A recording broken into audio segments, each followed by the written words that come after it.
ဒီအမျိုးသားဟာအိမ်မှာပူပူနွေးနွေးဟော့ပေါ်စားရင်စိန်ခံနေပေမဲ့သတင်းပေါက်အပြင်ဘက်ကအိမ်နီးနားချင်းတွေကတော့အေးခဲတောင်တင်ပြီးတေလူမျောပါဖြစ်နေကြပါပြီသူ့ရဲ့ရီးစားဟောင်းကတကားဖွင့်ပေးဖို့ဆွဲဆောင်မှုရှိတဲ့အမူအရာတွေနဲ့လာရောက်တောင်းဆိုတဲ့အခါမှာတော့အမျိုးသားကသူမကိုတလုတ်စာတော့မကြွေးချင်တာကြောင့်ဟော့ပေါ်ရည်တွေကိုတွန်ပစ်ဖို့တော့ဝင်မလေးခဲ့ပါဘူးဒါကိုမြင်တော့အိမ်နီးနားချင်းတွေကအမျိုးသားအပေါ်ဒေါသထွက်သွားကြပါတယ်သူတို့တွေဟာလွှတ်ဆက်ကိုတုံးပြီးအမျိုးသားရဲ့သတင်းပေါက်မှန်ကိုဖျက်ဆီးဖို့ကြိုးစားခဲ့ကြပေမဲ့မှန်ပေါ်မှာကြည့်ရထင်ုံညတော့မတက်နိုင်ခဲ့ပါဘူးဘာလို့လဲဆိုတော့အမျိုးသားရဲ့သတင်းပေါက်မှန်ဟာအထူးပြုလုပ်ထားတာဖြစ်ပြီးဒုံးကျည်နဲ့ပြည့်ရင်တော့ပျက်စီးမှမဟုတ်လို့ပါပဲအမျိုးသားဒီလောက်ထိသတိကြီးနေရတဲ့အကြောင်းရင်းကတော့ကဘာကြီးဟာအလွန်မင်းအေးဆက်တဲ့ကဘာပြက်ကပ်ဘေးဒဏ်ကိုခံစားနေရလို့ဖြစ်ပါတယ်လူသားမျိုးနွယ်ရဲ့69%ဟာဒီဘေးဒဏ်ကြောင့်တေဆုံးသွားခဲ့ကြပါပြီကြန့်ရှိနေတဲ့လူတွေကတော့အစားအစာရဖို့အတွက်ဆိုရင်ဘာမဆိုပေးဆက်ဖို့အစဉ်သင့်ဖြစ်နေကြပါတယ်သူ့ရဲ့အရင်ဘဝတုန်းကတော့ဒီအမျိုးသားဟာကြီးစားဖြစ်သူအတွက်အသက်နဲ့ရင်းပြီးငါးကြီးတစ်ကောင်ကိုဖမ်းပေးခဲ့ပူပါတယ်ကြီးစားဖြစ်သူကသူ့အပေါ်ကျေးဇူးတင်လိမ့်မယ်လို့အမျိုးသားကထင်ခဲ့ပေမဲ့သူမကတော့အခြားချစ်သူအစ်စ်နဲ့အတူရှိနေနိုင်ဖို့အတွက်အမျိုးသားရဲ့ငါးကိုခိုးယူသွားခဲ့ရုံနဲ့မကပဲသူ့ကိုစီးနှင်းတွေနဲ့တွန်းထုတ်ပြီးပိုးမဲ့အိမ်မဲ့ဖြစ်အောင်ပါ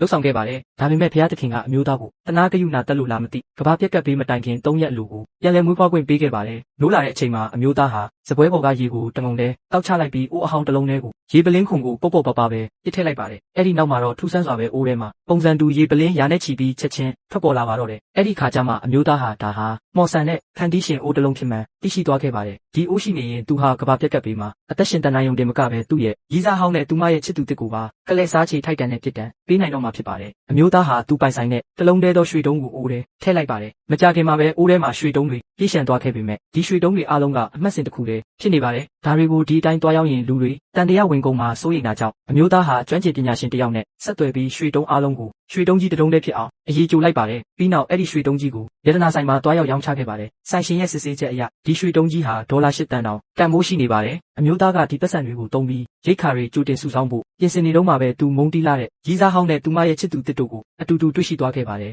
ကြီးစားဟောင်းကအမျိုးသားရဲ့လက်ထဲကရွှေတွေကိုမြင်တဲ့အခါမှာတော့အရင်တုန်းကသူ့ပေါ်ပြစ်ပယ်ခဲ့တာတွေကိုအကုန်မေ့လျှော့ပြီးလာရောက်နှုတ်ဆက်ဖော်ယူပြပါတော့တယ်သူမရဲ့ချစ်သူတစ်ကလည်းအမျိုးသားချမ်းသာသွားတာကိုဂုဏ်ပြုတလူလူနဲ့အရက်တူတူတောက်ဖို့ဖိတ်ခေါ်ရာအမျိုးသားကလည်းသဘောတူလိုက်ပါတယ်ဒါပေမဲ့အမျိုးသားမထင်မှတ်ထားတာကတော့အဲ့ဒီလူဟာသူမသိတဲ့လူတစုကိုပါခေါ်ယူပြီးဈေးကြီးတဲ့ဟင်းလျာတွေကိုအများကြီးမှယူလိုက်တာပဲဖြစ်ပါတယ်ဒါဟာအမျိုးသားကိုပတ်စံရှင်းခိုင်းဖို့ရည်ရွယ်ချက်ရှိလှုပ်ဆောင်တာတိတာလာပါတယ်အမျိုးသားကသူတို့ကိုမတားဆီးပဲစိတ်ကြိုက်စားတောက်ကြဖို့လွတ်ထားပေးခဲ့ပါတယ်စပွဲထိုးကဒေါ်လာ2 သိန်းတန်ငွေတောင်းခံလာပေးတဲ့အချိန်မှာတော့ချစ်သူတစ်ကဖုန်းဘက်ထရီကုန်သွားပြီဆိုပြီးဖုန်းကိုတမင်ပိတ်ကလှည့်စားဖို့ကြိုးစားပါတော့တယ်အမျိုးသားကသူ့ရဲ့လှည့်ကွက်ကိုတစ်ချက်ထဲနဲ့ရိမ့်မိသွားပြီးနောက်လည်းမကြည့်ပဲထွက်ခွာသွားခဲ့တာကြောင့်ချစ်သူတစ်ဖြစ်သူဟာကြားတင်ငွေအားလုံးကိုမဖြစ်မနေစိုက်ရှင်းလိုက်ရပါတော့တယ်မကြခင်မှာပဲအလွန်မင်းအေးဆက်တဲ့ကဘာပြက်ကပ်ဘေးကြီးရောက်ရှိလာပါပြီဒါပေမဲ့ဒီတစ်ချိန်မှာတော့အမျိုးသားဟာအရာအလုံးအတွက်အပြည့်အဝပြင်ဆင်ထားပြီးသားဖြစ်နေခဲ့ပါပြီဒီလိုစိတ်ဝင်စားစရာဇလန်းတွေကြည့်ဖို့ပဲဘလိုလေးတွေလုပ်ပေးသွားကြအောင်တော့